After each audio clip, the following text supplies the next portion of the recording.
This is Zestology. It's the podcast all about living with more energy and vitality. Coming to you today, not from outside, but from inside at the Grosvenor Cafe near Victoria. It's not one of my regular hangouts, but it's a nice enough, quiet enough place to record a podcast with Dr. Shijoe Mathew, a renowned Ayurvedic physician. And he's just given me a consultation here in this cafe. Kind of. I mean, it's not probably quite as good as a consultation room, but it served a purpose.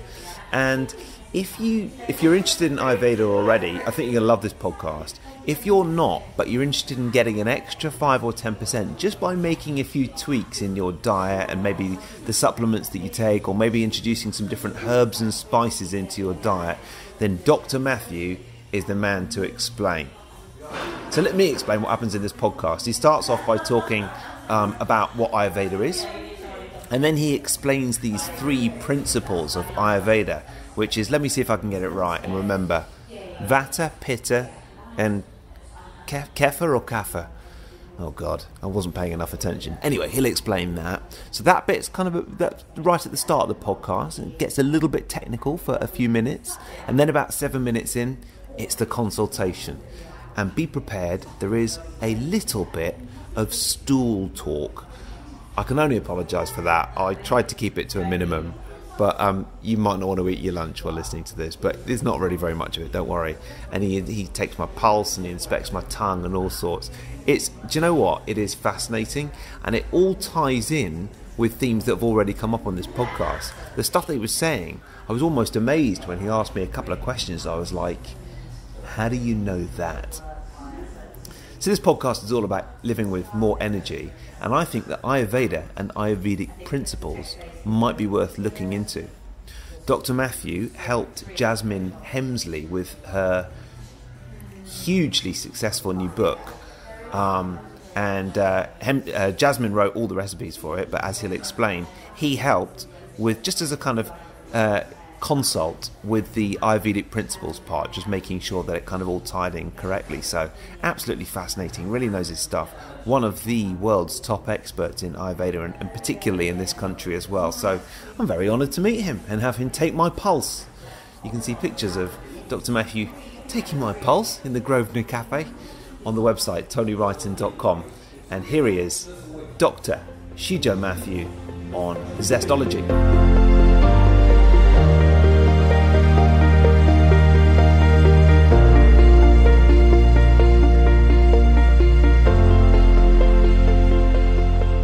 Here we are in this cafe. There might be a little bit of background noise and music, but hopefully it'll be alright. And I've got a peppermint tea. Is that Ayurvedic? Peppermint tea is very much Ayurvedic. Anything natural that is edible is Ayurvedic. Oh, well, excellent. That's great.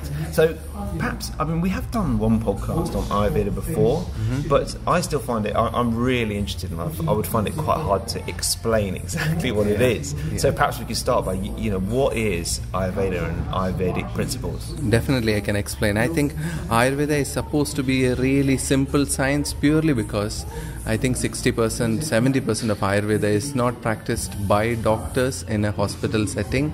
It is done by the elderly in the family. In a normal Indian family, they would actually, they would know what to do in case you have any sort of tummy ache or any sort of cold or flu. Your spice rack becomes your medicine cabinet, and that will come out the right way. The right sort of tea, right sort of mixture will help you sort of recover from the ailment in a very primary starting stage itself. So Ayurveda is supposed to be very simple. It is based on the very simplest idea that we are part of this nature, and everything that is the basic building blocks of our body and our body function is very similar to what we see around us. There is definitely an influence between these two, and how we can actually utilize this influence to maintain an overall balance in our internal energy and our balance between our mind and body function. That's the key factor. Now, you might have heard about, the 3 dosha concept. it's sometimes very complicated once you start sort of listening about the 3 doshas or body types, whether I am this body type or another one. It is actually very simple. We are not one of the 3 body types. We are actually a balance between all 3. We are supposed to have all 3 at the same time. It is comparable to like a tripod you use in sort of recording a camera. If the 3 legs are well placed, even if there is a slight wind or something hitting it, it will still stay there. An external stimulus or influence will not make it fall. Whereas if one of the leg is slightly off balance, a slight wind or a small touch can make it wobble and fall. So the whole idea is to have all 3 of these legs well placed. Now I'll also explain what are these 3 legs. The 3 legs basically indicates that our body is not a collective of various organs and tissues and organ systems functioning independently. Rather, it is a holistic functional setup which are influenced by each other, and the whole body function-wise can be categorized into 3. There are 3 set of functions. The first set of function is movement. So it includes not just physical movement like bones, joints, nervous system, impulsive thought process or creative thinking. All those movements with respect to our physical body, all movements with respect to our mind, they all come together as the first set of function. We call it as Vata. So VATA, Vata, is not actually just a body type where you categorize yourself to be more towards that. It is also the movement function in every one of us. The second set of function which we have according to Ayurveda is called as Pitta. Pitta sounds like pita bread with an extra T. Yeah. Pitta represents fire from the nature in our body. Now fire is not just about burning or heat itself, it's more about change, transformation. So any sort of change happening in the body. In nature also, fire usually is a product of something changing into another product, and then there is a release of heat, energy in the form of light and heat. So in our body, the process of metabolism, digestion, hormones, anything which is enzyme function, anything which is constantly changing, transforming, they are together categorized as the second set of function, Pitta. And the third one is Kapha, Kapha. Kapha. Kapha is the effect of what we consider as water and earth, the heavier elements from the nature. And the heavier elements influence your body's cohesion and nourishment. So basically it's necessary for healthy growth and nourishment, musculature, building up your bones and building up your body structure. It is necessary for proper respiratory function. It is necessary for the groundedness and stability in thought, focus, all those factors which are related to that heavy, oily nature of water and earth. So ideally a person has movement, metabolism and nourishment, all 3 happening at the same time, and we want it all to be in a good balance, helping each other. That is the basic of Ayurveda, reaching a balance between all 3 of these doshas. Yeah, and you see, I like the principles of Ayurveda because I often, we talk quite a bit about supplements on this podcast, and when there's something that I kind of want to boost in terms of perhaps my diet, or I'm focusing on something or other, I will always look for something natural. And I suppose that is the principle of Ayurveda. You talked about the spice cupboard. I love that. I think the solutions for our issues are readily available. The only trouble with this is that we have to understand the problem, understand where the issue or the lack of balance is coming from. Diagnosing the actual imbalance is the hardest part of it. Treatment is actually quite easy. Our nature has multiple options given to us to maintain this balance. Okay, well, the hard bit we're going to talk about now.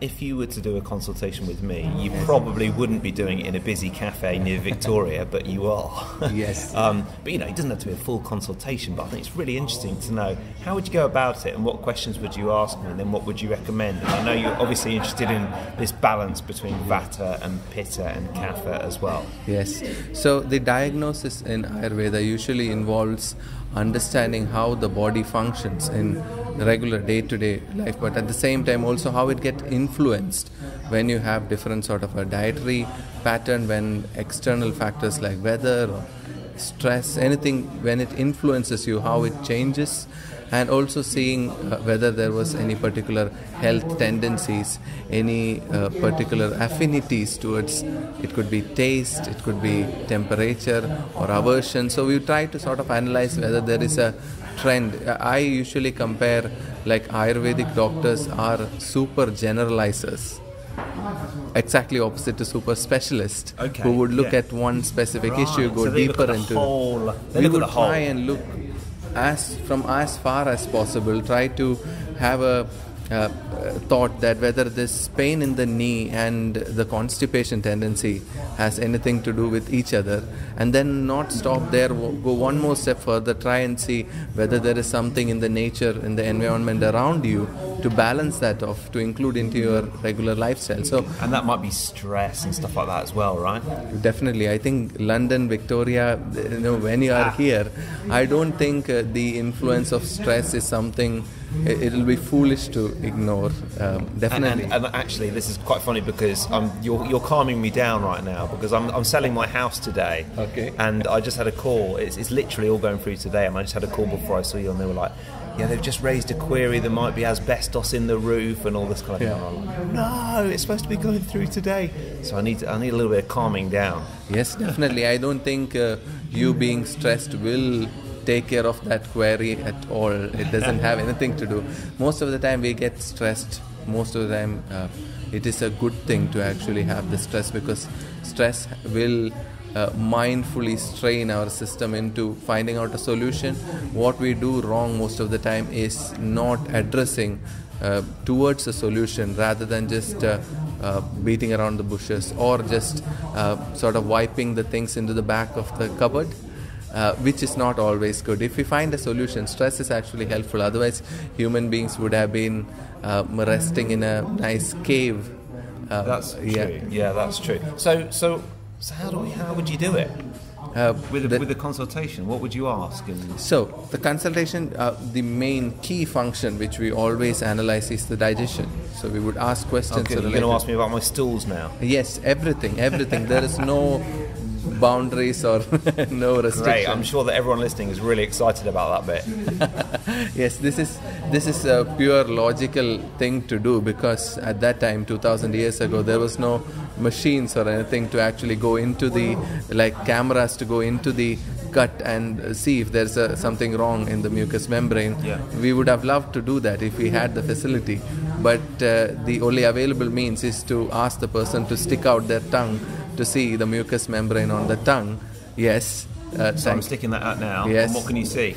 So the tongue is actually looked at for presence of coating and the color of the coating, whether it has actually, it indicates what's happening within the digestive system. Your tongue is actually quite good.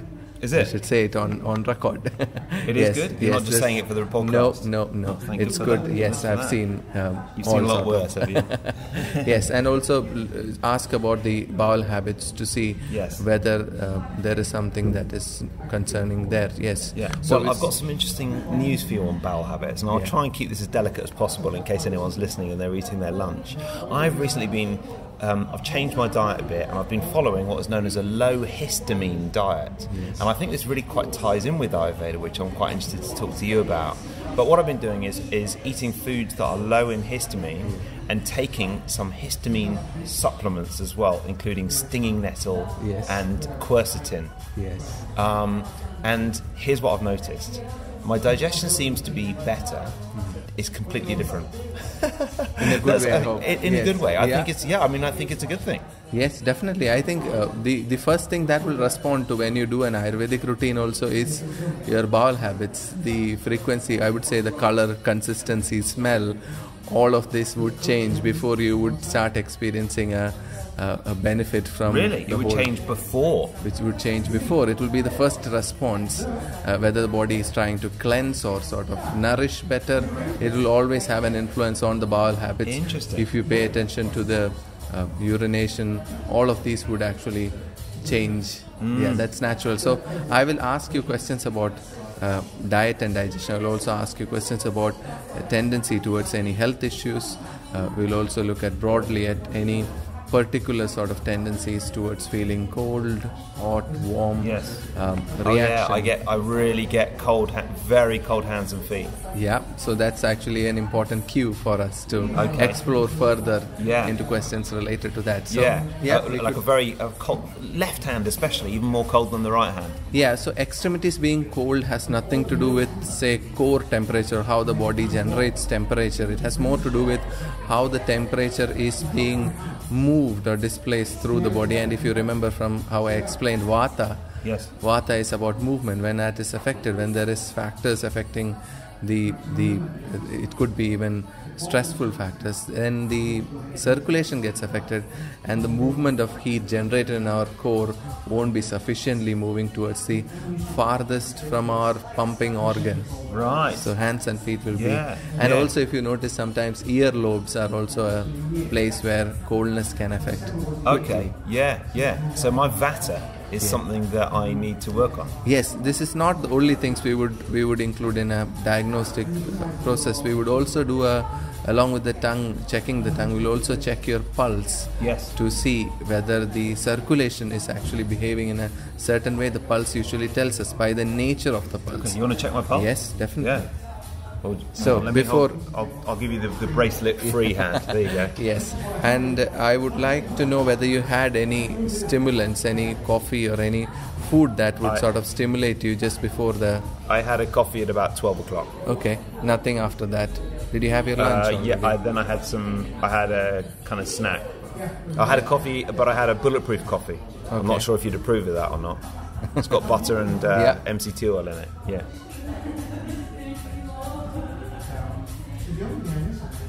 So I'm getting my pulse taken at the moment. Yeah, we have to look at the nature of the pulse, the volume of the pulse, and how the rhythm of the beat is. It's more sort of an art than a science, I would say, because it's not actually replicated in if you can't attach a machine. It might be actually related to sort of newer instruments which checks heart rate variability. It's part of a lot of diagnostic methods which is evolving now. Well, that's really interesting because I'm wearing this ring that you might see on my left thumb, that one there, and it measures heart rate and heart rate variability. Interesting. And what I've noticed is since I've been on this histamine diet, my heart rate overnight has come down. Yeah. Quite considerably. Which is a good thing.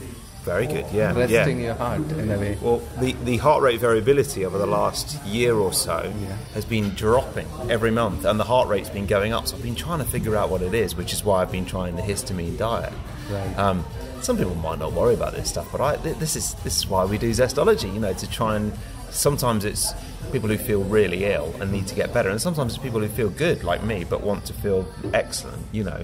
So you've just finished recording my pulse. What did you notice? The pulse do indicate a combination towards Vata and Pitta, but I would like to ask some more questions about your digestion. Good. You did quickly tell me about something that is concerning you is your digestion. So tell me, how is your diet pattern and how is your appetite usually? Yeah. Well, I've had an on and off bad gut for 25 years, and I've never been able to figure out what it was. Right. And then kind of more over the last couple of years I started doing the Keto Diet, which you know about, and I did that for kind of a couple of years, and that seemed to suit me quite well in terms of my energy. And I also intermittently fast, so I normally won't have anything in the morning. And more recently we're doing the histamine one, but believe me, histamine and keto don't go together because you're basically left with about one thing you can eat. Yeah, if you really notice, keto diet is actually quite good for Vata. It is actually quite there is a traditional treatment in Ayurveda which is called Snehapana, which involves drinking ghee. I don't know if you've heard about it. Oh yeah, sometimes I use ghee in the coffee instead of butter.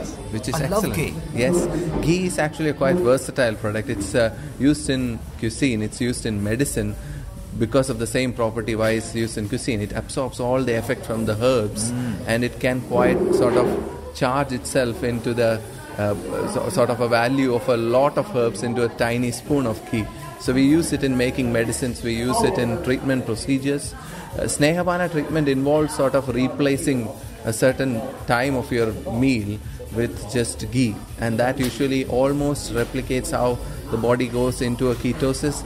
But Ayurveda never believes in restricting or putting the body under any stress for a considerable length of time. So the Snehapana usually involves listening to your body, and when your body is really hungry after that first dosage of ghee, we will be actually suggesting a meal which involves something like khichdi, which is like rice and lentils cooked together into a mushy, sort of a porridgey kind of very easily digestible food, very balanced food.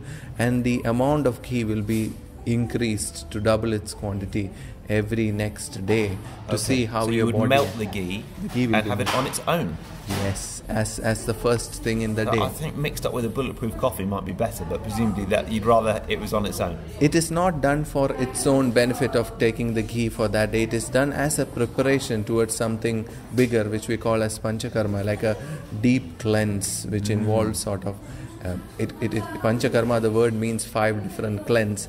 It could involve emesis, purgation, various kinds of enemas. In ancient time, it would also involve bloodletting, which is not practiced that much in current times. So these all are... You're not going to make me let some blood in this cafe not in this Victoria. cafe. Not in this cafe, yes. So we're talking about your digestion. So what was sort of concerning in terms of...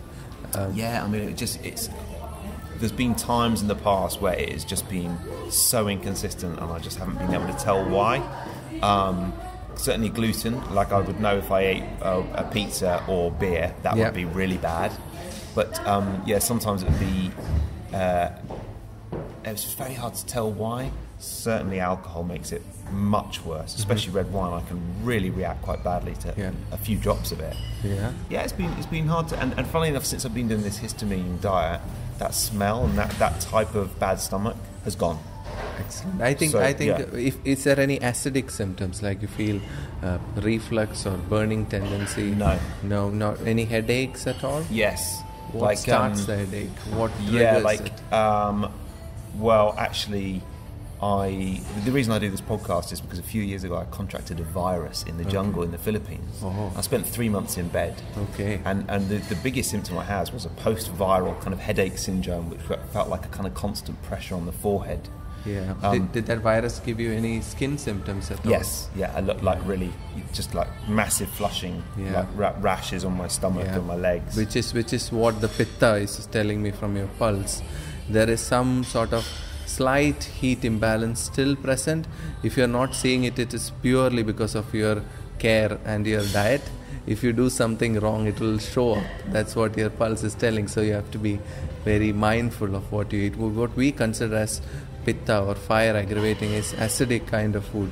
So it includes alcohol, it includes coffee, it includes anything which is fermented for too long, that it will increase the heat, that you have that particular food and feel a little bit warm. That's the simplest way of saying what is acidic. Is it? Yes. Right. So actually the pitta is too low or too high in me? I would say the pitta is out of balance. When we say out of balance, vata, pitta, kapha, 3 doshas are not quantifiable because they are energies. They are something like it's like if you look at the tripod, it doesn't matter whether one leg is slightly longer or slightly less in its length, it will be both imbalance creating. What I would say is that your pitta is ready to go out of balance. The heat, if it is aggravated by something heaty in your diet, it will come up as a symptom. So it's important to take care, and one of the major functions of pitta is digestion. Yeah, very interesting. And you mentioned fermented food, acidic foods, and I know leftovers is a big part of Ayurveda as well. Those are all the things that I've been avoiding. And actually, I've been avoiding coffee until today for the last couple of weeks as well. Coffee is very acidic according to Ayurveda. Coffee and cacao, chocolate are sort of like siblings. Yeah. They are both quite all my warming. favourite things. You're killing me here. Yes, I think when I recommend anybody into an Ayurvedic diet, the first impression will be that these are all the nice things which I used to have, whether it is alcohol, cheese, coffee, cacao. But then you start appreciating the much more nicer flavors, which will be not just nice to have, you'll also feel nice. Your digestion will not start complaining that this is not actually as pleasant on the tummy as it is on the tongue. Yes, yeah. Well, I mean, and that's the thing, isn't it? You know, I love coffee and I love chocolate, but I love feeling good a lot more. So, you know, and I think most people are like that. It is hard to give some things up. And also, when you think about it, you can always replace coffee with a really nice, chocolate with a nice plate of fruit or something, can't you? Definitely. And most of the time, I've heard a lot of people would say that chocolate is not something which I would have regularly, because I am also a pitta tendency person. Not because I am sort of easily, I can control, I have strong practice of meditation or anything. It's because if I have something which is high in cacao, it'll show up in I will feel warmer. I'll start my skin starts becoming sort of sensitive. All these symptoms starts happening, and it's if you really think about it, what made me have chocolate was actually a craving for sweet, and we are trying to fool our body by having something bitter, which is cacao. Cacao is bitter. We are not actually helping our body by having bitter things when we are actually craving for sweet. You should be having something really sweet, whether it can be a date, or it can be a licorice tea, or it can be sweet vegetables in your cooking. It might sound boring, but once you start including sweet things in your diet, it's very easy to actually overcome that craving. And I mean, that's really interesting, isn't it? And how does that tie in with, obviously, something that is quite a theme in this podcast is the fact that people really like a low carb, higher fat diet. How does that tie in with Ayurvedic principles? So the diet is not based on macronutrients or micronutrients in Ayurveda. It is based on, because it's a 2,000 to 5,000 years old science, it is based on the source from which it comes. So it can be, food is categorized as whether it is grains or seeds, or whether it is leaves or fruits, all the sources from which it comes. And we would understand not sugars, but if it is a root or if it is a grain, these two are considered to be quite heavy and can take time to actually digest. So they are sort of considered to be not the favorite sort of option to have when you are not in actually your strongest appetite. When you are actually breaking a fast, the best way to break a fast is by having fruits or nuts or even cooked fruits to actually help the digestion a bit further, like stewed apple or a little with cinnamon and star anise in it, with a warm tea. Will be actually more suitable than having something heavy like a grain, like a bread made out of wheat, which the body might not actually appreciate sometimes. And just back to, it's really interesting that you asked me when we was talking about that virus that I had a few years ago, and that was the first symptom that I had, this fairly terrifying rash. I actually went to a doctor in the Philippines, and he said, "You've got a virus. I think he said he thought I had measles." But I don't think I did have measles. But why did you ask that? The pitta symptoms usually manifest as skin-related symptoms or headaches. I was exploring any signs of the pitta that I saw in your pulse to see if there is any history. And constant feeling of pressure. I wouldn't say it's a headache, but it feels like someone's lightly got their hand on my forehead. Pitta can almost feel like the body is slightly accelerated. It's like the feet is on the acceleration pedal. The vehicle is not moving, but there is constant sort of a pressure on the system. That's a very starting phase of a pitta imbalance. Usually in Ayurveda, that's probably me, to be honest. Yeah. No, it's important to identify that. Then taking steps are quite easy. Your choice of peppermint is hence quite good. Oh, good. Yes. Okay, well, I'll have another sip of my peppermint then. Yeah, there is also this concept of 6 different stages of disease in Ayurveda. Normally, when we actually go to a GP, when we have an illness or a doctor, Ayurvedic viewpoint is that you are already in stage 5 of your disease. There is already 4 different stages. When whoever goes to the doctor, when you actually have an issue, you're already past 4 stages of disease. And the first stage of disease is feeling a craving towards something opposite to it. So your choice of having a peppermint tea instead of a coffee would show that that's the first stage, and body is taking a step and it will normalize it. That's Ayurveda. If you ignore that, then we think about the next stages where it manifests as specific pitta related symptoms, and each step further it's much more effortful to bring back to balance. Right. Yeah. Wow, fascinating. So what would your conclusion be based on the very little that you've asked me?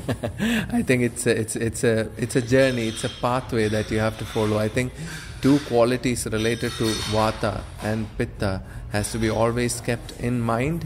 One will be the heat, which is the acidic tendency of pitta, and how you can have a cooling sort of a diet within your normal eating and lifestyle pattern. And along with that, vata would have an indication towards dryness, because it's air and space. The dryness would not always manifest as dry skin or externally on the skin. It could be dryness anywhere, including eyes, ears, nose, internally, creating constipation tendencies or a blockage. So at the moment I've perhaps got too much pitta and not enough vata, is that right? Yes, that's a sort of direction. So you may have to actually include healthy oils in your diet, like ghee into your diet, and more sort of a cooling diet. Ghee is also cooling by effect. Coconut oil is also similarly cooling as well as vata balancing. So things like that to be included. Hydrate yourself very well and avoid all those tasty acidic food. Yeah. And no chocolate. No chocolate. Oh dear. Yeah. Yes. Dates would taste nicer if you actually... A date's all right? Yes. Oh, I love dates. Yes. Just go back to leftovers. Ayurveda does not like leftovers, does it? And I think, in the histamine diet, they say, don't have any leftovers, because the moment that something is cooked, because I quite like, in the past, I've always thought, if I cook something healthy, I'll do three times the amount, and then I'll store some in the fridge, and that'll be tomorrow's lunch and the next day's lunch as well.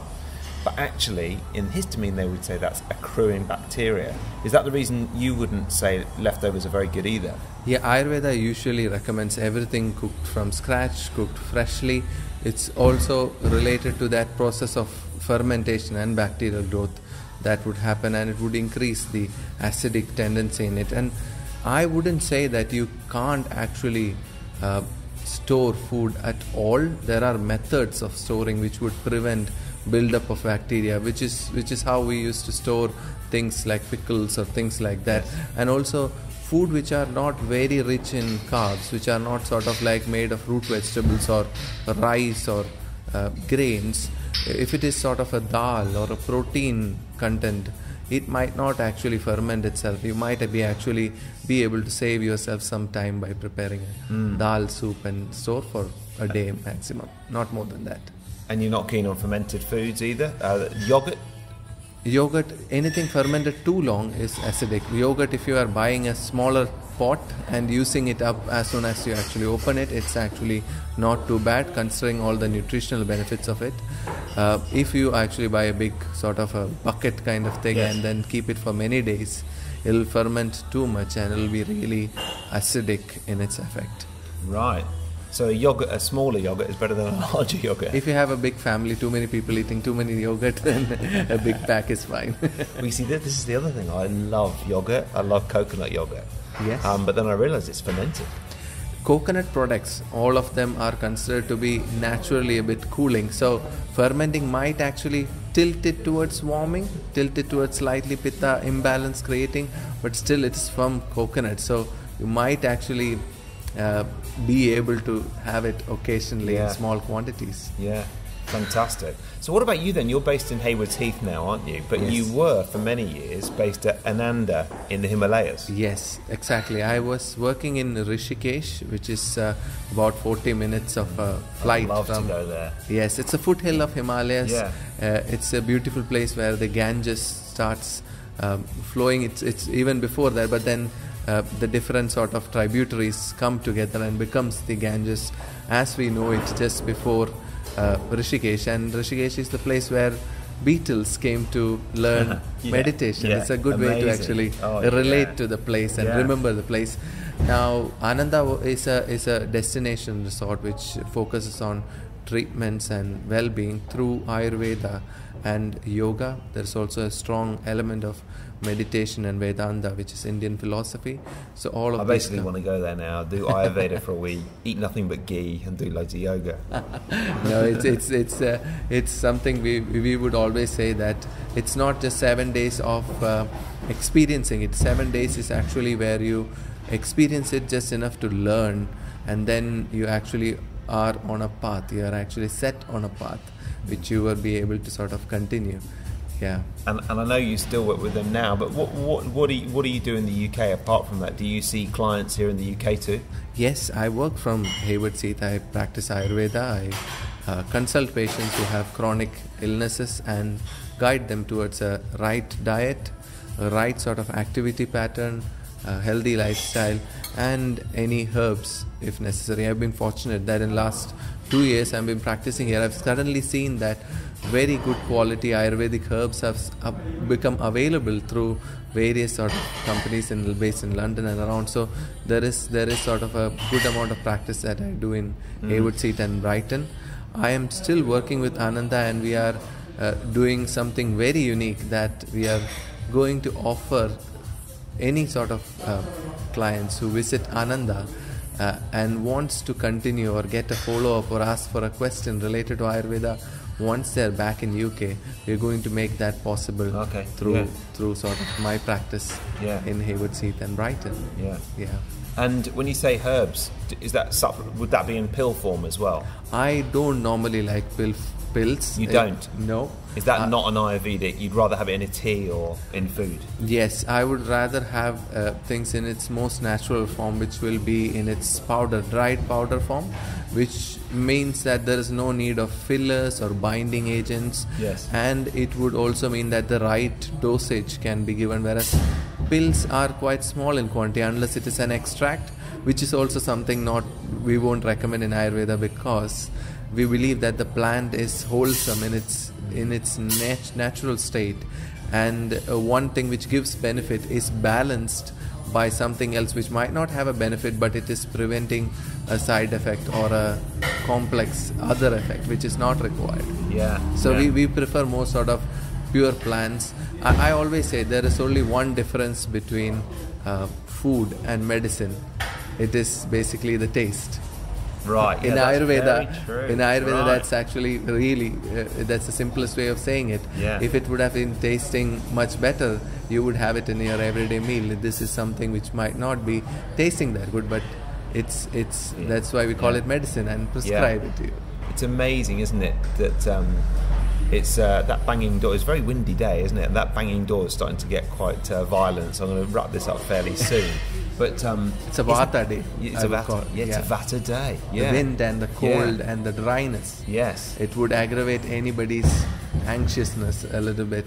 And you gave a beautiful life in Rishikesh up for the wind and the dryness of Haywards Heath. I like experience. I like actually traveling and seeing places, seeing new cultures, and I would not have done it without actually having to work here.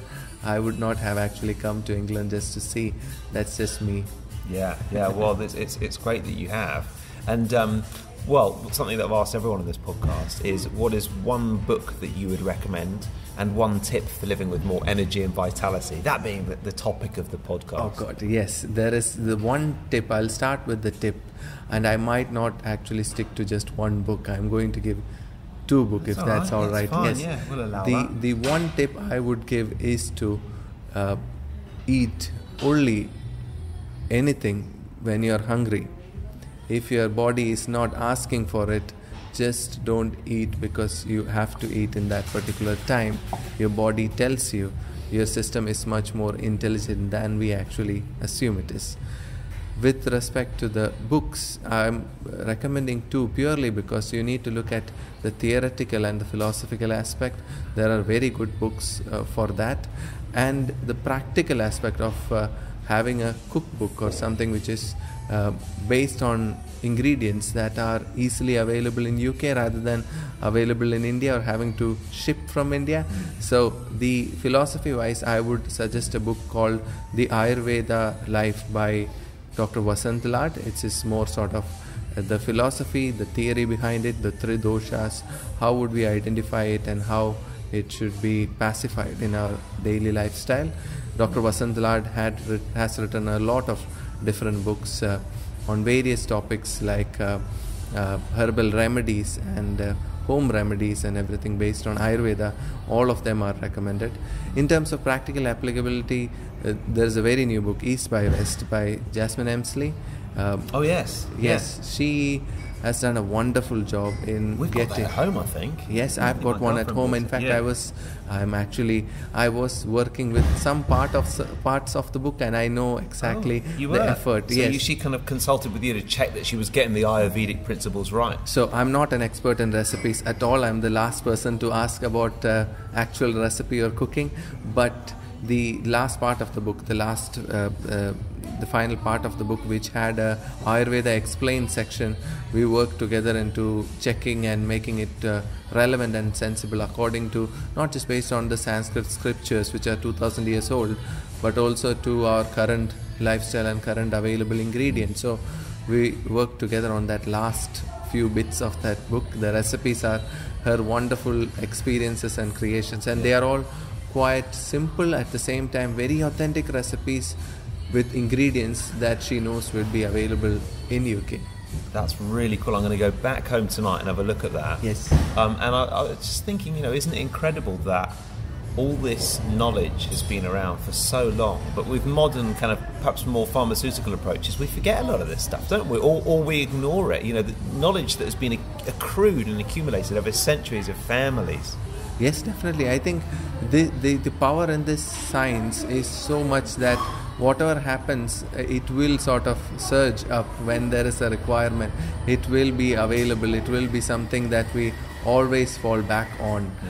I think the modern science has done a very good job in dealing with acute issues, but we are not living in the world where there is plague and communicable diseases. We are more suffering from metabolic issues and long-term chronic issues, and that needs a more holistic and wide-based approach. Yeah, so we might not get smallpox, but we might get a dodgy tummy. Yes, and it's very difficult to treat a dodgy tummy compared to a smallpox. Yeah, well, yes, that's true. Yes, but I'm quite glad I don't have smallpox as well. Yes, true. Dr. Mathew, thank you very much. Where can people find out more about you? And obviously we mentioned Ananda as well. I know you're still working with them. Where can they find out more about that? So if you want to know more about me, I am not available on any of the. You might have actually. It's not an easy thing. You can actually reach me on my email ID, or I do have an Instagram account, but I'm not very, very active. So the best way is to write to me through my email, which is shijoemathew@yahoo.com. Shijoe is SHIJOE MATHEW@yahoo.com. You can know more about Ananda by going on to their website, which is www.anandaspa.com, ANANDASPA.com. And just for people listening, this guy is so good. He doesn't need social media. He doesn't need a website. That's awesome. That's really cool. Yes, I actually created that Instagram page because a lot of people said that might be good to have that page in case somebody wants to reach you. Just don't look at it. Don't worry about it. I don't look at it. I don't worry about it. If somebody writes to me through it, I will definitely reply. Okay, so it's a good way for people to get in touch. Yes. Good. Look, thanks so much. I've really enjoyed talking to you. There's a lot of further research, and I've been making a mental list of notes. and I may well be getting back in touch with you via your email address at some point. And it's Matthew with one T, isn't it? It's Matthew with one T. And I would always say the education which took me to sort of practicing this, it took 5.5 years of full-time education in a university of Ayurveda in Kerala, South India. It's very, very sort of a daunting task to actually explain it in 30 minutes.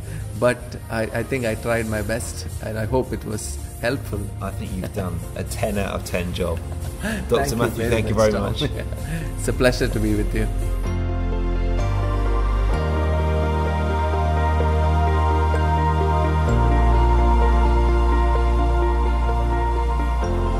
That's it for today's podcast. Thank you very much to Dr. Shijoe Mathew.